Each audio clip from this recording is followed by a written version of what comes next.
Supreme Court nominee Brett Kavanaugh is tonight on his way to winning the showdown over his confirmation. He picked up crucial support in the past few hours after a day of high drama in the United States Senate. Congressional correspondent Lisa Desjardins begins our coverage. The clerk will call the roll. Mr. Alexander. Aye. A dramatic scene with senators in their seats voting one by one on whether to move forward with Supreme Court nominee Brett Kavanaugh. Ms. Murkowski.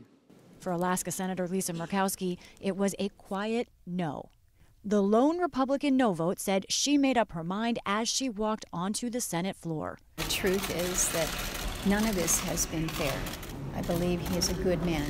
It just may be that, in my view, he's not the right man for the court at this time. Murkowski was one of 4 key questionable votes when the day started. Republicans needed 2 of those 4 to vote yes on the procedural motion. They got 3. Republicans Jeff Flake and Susan Collins and Democrat Joe Manchin. That got Kavanaugh past the key procedural hurdle. The yeas are 51, the noes are 49. The motion is agreed to. But it wasn't clear if Collins would vote yes on his confirmation itself until she took to the floor in the afternoon. Mr. President. No senator has been under more pressure from both sides. Collins spoke to many issues, including whether Kavanaugh would overturn the Roe v. Wade decision legalizing abortion. Protecting this right is important to me. To my knowledge, Judge Kavanaugh is the first Supreme Court nominee to express the view that precedent is not merely a practice and tradition, but rooted in Article 3 of our Constitution itself. On the allegations of sexual assault, the facts presented do not mean that Professor Ford was not sexually assaulted that night or at some other time, but they do lead me to conclude that the allegations failed to meet the more likely than not standard. Minutes after Collins spoke, Democrat Joe Manchin confirmed he too was a final yes. Republicans were happy, with President Trump tweeting he was very proud of the Senate. Judiciary Chairman Chuck Grassley. We had a campaign of distraction from his outstanding qualifications, a campaign of destruction of this fine individual.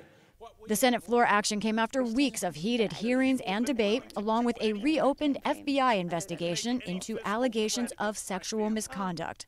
Democrats like Dick Durbin of Illinois, who voted no today, pointed to Kavanaugh's temperament at the hearing. It's hard to imagine how a nominee who has displayed such raw partisanship could then claim to serve as a neutral umpire in the Supreme Court.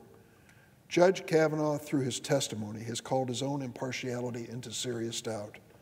In a rare move, Kavanaugh himself addressed his emotional testimony in an op-ed for the Wall Street Journal last night, writing, "My hearing testimony was forceful and passionate. I might have been too emotional at times.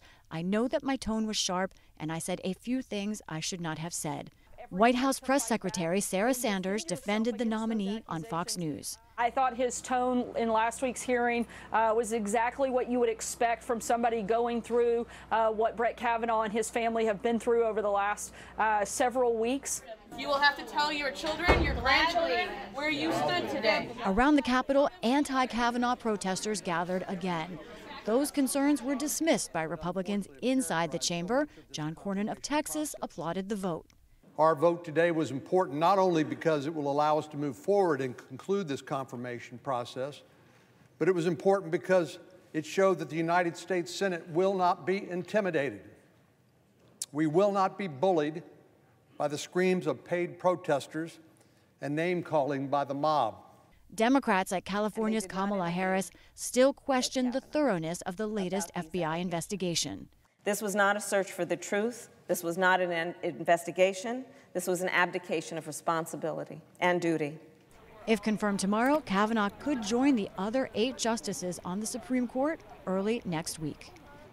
And Lisa joins me now, along with NewsHour White House correspondent Yamiche Alcindor.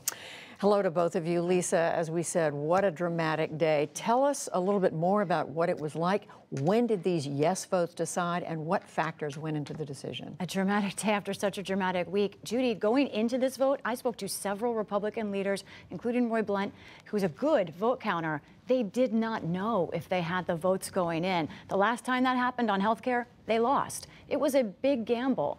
But in the end, as you sat in that chamber, I saw Lisa Murkowski with her head down, looking at her hands. I saw Susan Collins next to her. The two weren't speaking. They weren't cold to each other, but it seemed they were probably going to go different ways. So when Murkowski announced that no vote, it really sent shockwaves through the chamber. Is he in trouble? And then we knew Collins was a yes, Manchin was a yes, another surprise vote.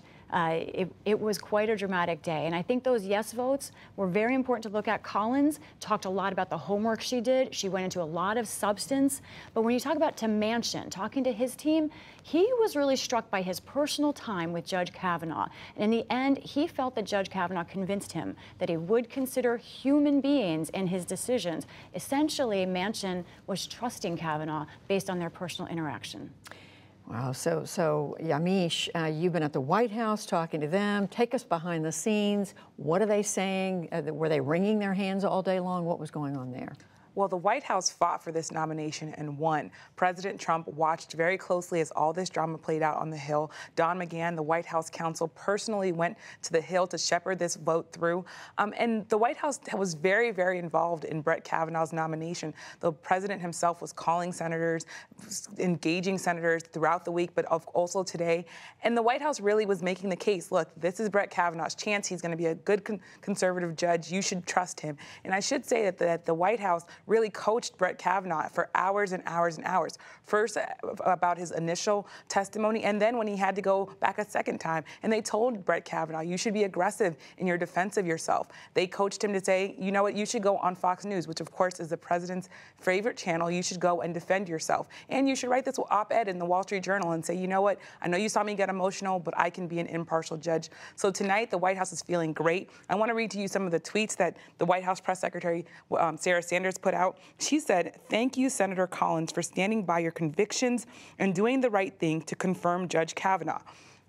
The president's son, Donald Trump Jr., also tweeting tonight. He is attacking Joe Manchin, who is the only Democrat who voted to clear Brett Kavanaugh. He wrote, a real profile and courage for lying liberal Joe Manchin. Waited until Kavanaugh had enough votes secured before he announced his support. I bet he had another press release ready to go if Collins went the other way. So what you see here is allies of the president going after the people who, even Democrats, who voted for Brett Kavanaugh. So it's still a very highly political moment here. Interesting, going after somebody who voted for us.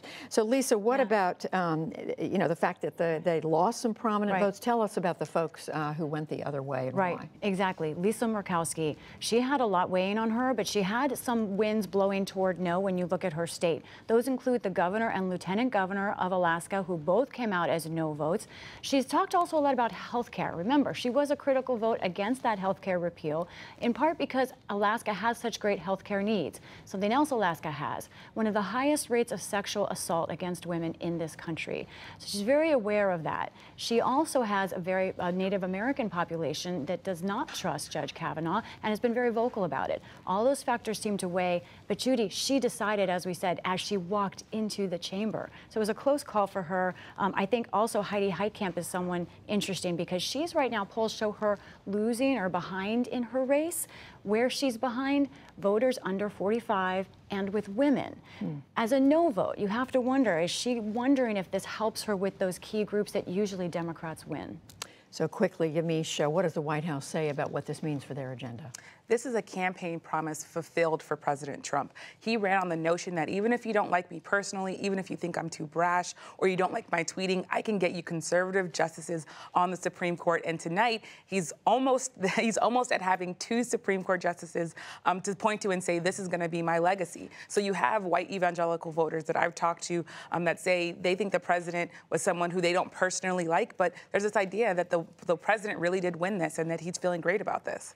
All right, we are going to have to leave it there, but thank you both for some great reporting. Lisa Desjardins, Yamiche Alcindor, thank you.